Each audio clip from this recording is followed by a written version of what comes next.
ইকরার সাথে আলভির শেষ কি কথা হয়েছিল সবাই একটু শোনেন।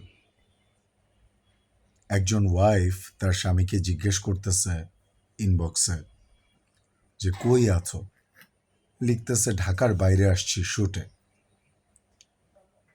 তারপরে লিখতেছে ওই যে তিথি, ওই ড্যাশ মারানি, লিখছে সাথে কি ওই তিথিও গেছে, ইকরাপু লিখতেছে আর কি। তা লিখতেছে বুঝলাম না তিথিরে নিয়ে তোমার কিসের এত সমস্যা। এই ড্যাশের বাচ্চা লিখতেছে রোজা রমজান মাস, গালি দিতেছে না, কোডওয়ার্ডে দিতেছে। তখন আপু লিখতেছে যে তুমি ঘরে বউ বাচ্চা রেখে পরকিয়া করবা আর আমি ওর নাম নিলেই দোষ।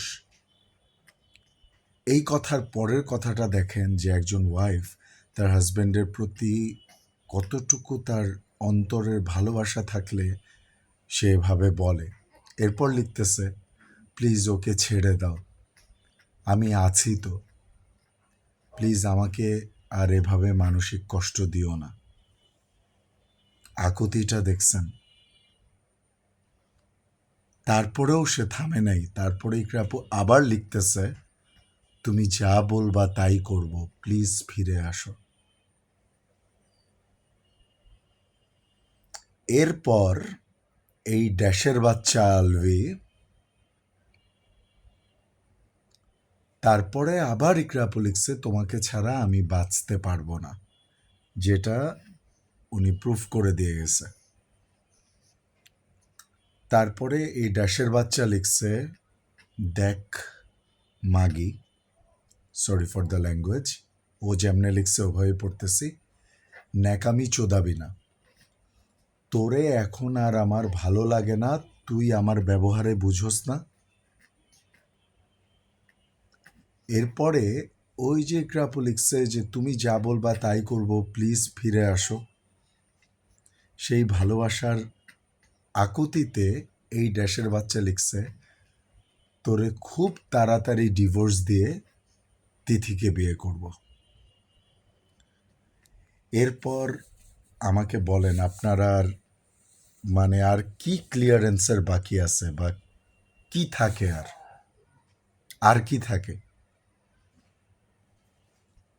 এত স্পষ্টভাবে এইভাবে বলার পরে আত্মহত্যা মহাপাপ, অবশ্যই মহাপাপ। এটা রমজান রোজা মাস, তার 5 বছরের একটা বাচ্চা আছে। আপু এটা একদমই ঠিক করে নাই। তার নিজের কথা ভাবা উচিত ছিল, তার সন্তানের কথা ভাবা উচিত ছিল, এবং আইনানুগ পদক্ষেপ নেওয়ার দরকার ছিল। এবং এই ড্যাশের বাচ্চাকে পুরা একদম মানে গলার মধ্যে রশি বেঁধে উনি কেন ঝলছে, ওইটারে গলার মধ্যে রশি বেঁধে সবার সামনে এক্সপোজ করে দেওয়ার দরকার ছিল। তো যাই হোক, আল্লাহ। কিন্তু আমি ভিডিওটা এই জন্য বানাইলাম যে আপনারা একটু চিন্তা করে দেখেন যে 14-15 বছর যে মানুষটা পালায় এসে বিয়ে করে ভালোবেসে এভাবে সংসার করছে, সে এরকম মুহূর্তে সে এইটা বলতেছে। আজকালকার এই মডার্ন দুনিয়ায় কয়টা মেয়ে এভাবে বলে যে তুমি যা বলবা তাই করব, প্লিজ ফিরে আসো, আমি আছি তো। এবং এই জায়গায় ভুলগুলো আসলে কি হয়েছে জানেন? এই যে অতিরিক্ত পরিমাণে শো অফ, এই যে ভ্লগ করা, এই যে বেবি বাম্পের ছবি পোস্ট করা, হ্যাঁ বেবি বাম্পের সময় কিস করতেছে, এত ভালোবাসা, এত শো অফ, এত কিছু। উনি কিন্তু পরে লাস্টে নিজেও স্বীকার করে গেছেন যে আমি এগুলা লোক দেখাই, আমি এগুলা শো অফ করি যে আমি কত ভালো আছি। আসলে তো ভিতরে ভিতরে উনি ভালো ছিলেন না, উনি তো ভালো নাই। এর থেকে একজন রিক্সাওয়ালার সংসার অনেক সুখের।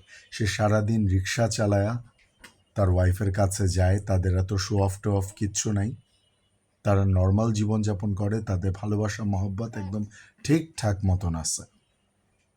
ওভাবেই তারা অল্পের মধ্যে বরকত নিয়ে চলে, তারা কাউরে এত কিছু দেখানোর প্রয়োজন করে না। আর আজকাল আমরা এই স্টোরির মধ্যে দেখাইতে দেখাইতে, এই ফেসবুক সোশ্যাল মিডিয়ায় দেখাইতে দেখাইতে এইটা সেটা ওইটা, মানে বাচ্চা জন্ম হয়ে দুনিয়াতে আসতে পারে না, তারকে তার মানে মনে করেন হাগামুতার ভিডিও থেকে শুরু করে এমন কোনো ধরনের কোনো ভিডিও নাই যে আমরা পোস্ট করি না।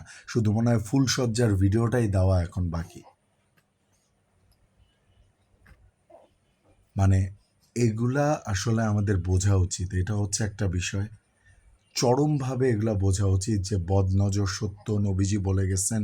এইসব কাপল ভ্লগ টগ, এইসব ভিডিও টিডিও এগুলা একদম বন্ধ করে দেওয়া উচিত। এগুলা মানুষের নজর লাগে, এগুলা জিনের নজর লাগে।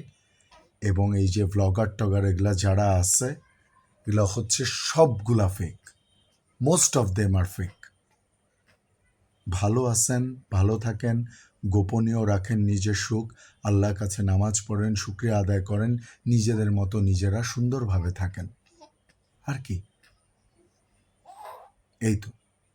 তার এইটাই বলতে যাচ্ছিলাম যে কত বড় নরাধম, কত বড় নরপিশাচ যে এরকম একটা বউ। একটু আগেও একটা ভিডিও দেখতেছিলাম যে তার ওয়াইফ তার জন্য তার হেলথের কথা চিন্তা করে কত সুন্দর সুন্দর রান্না করে পাঠাচ্ছে তার শুটিং স্পটে, এবং সব মেয়েদেরকে বলতেছে যে আপনারাও আপনাদের জামাইকে অনেক সুন্দর সুন্দর রান্না করে খাওয়াবেন। সো এইটুকু তো নিশ্চিত ছিল যে এই মেয়েটা, এই ইকরা আপু জান প্রাণ দিয়ে চেষ্টা করছে তার সংসারটারে বাঁচানোর, তার স্বামীকে ভালোবাসার, তার সংসারটাকে বাঁচানোর, কিন্তু পারে নাই। এই ড্যাশের বাচ্চা দেখছেন তো কী ধরনের কথাবার্তা বলছে, গালি, এত জঘন্য গালি দিয়ে বলতেছে যে এটাও ক্লিয়ার করে দিছে যে তুই আমার ব্যবহারে বুঝোস না, তোর প্রতি আমি ওই তিথিরে বিয়ে করব। তো আমার যদি পার্সোনাল পাওয়ার থাকতো আমি তো এই দুইটারে ফাঁসি দিতাম। যাক, সবাই যার যার জায়গা থেকে ইনশাআল্লাহ ভালো থাকবেন। অ্যান্ড ইকরা আপুর মতন এরকম পরিণতি যেন আর কোনো মেয়ের ভাগ্যে যাতে না হয়। সবার জন্য দোয়া রইল, সবাই আমাদের জন্য দোয়া করবেন।